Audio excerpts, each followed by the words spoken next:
Përshëndetje shenja e gafores, kush po mendon për ju? Kartat që më ranë janë vdekja, burgim dhe shtatzani. Ju lutem, kini parasysh se interpretimi nuk mund të rezonojë me të gjithë.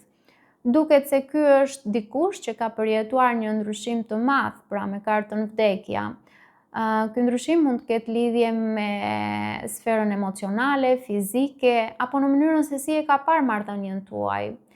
Mund të jetë një person nga e kaluara juaj me të cilin ose me të cilën lidhja është ndërprerë, ose ka kaluar një fazë do ta quaja vdekje simbolike, por që tani personi po reflekton thellësisht mbi atë që ka ndodhur. Karta burgim nënkupton se ky person mund të ndihet i bllokuar nga marrëdhënie të tjera, nga rrethana të tjera, nga përgjegjësi të tjera, nga frikë ose faj, apo nga mendimet dhe ndjenjat e veta. Pra mendon për ju në mënyrë obsesive, por ndjen se nuk mund të veprojë. Ka një lloj izolimi emocional ose fizik që e pengon atë person të afrohet.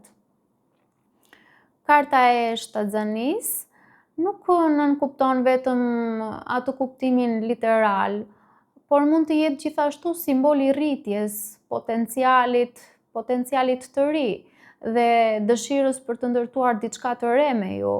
Ndoshta ka mbjellë brenda vetes ndjenjat që po zhvillohen me kohë. Mund të jetë dikush që e sheh të ardhmen me ju, por aktualisht ndodhet në një fazë pritjeje.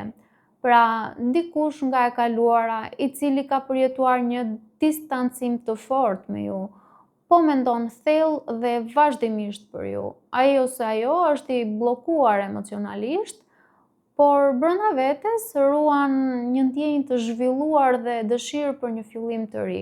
Ka shpresë, por edhe pengesa.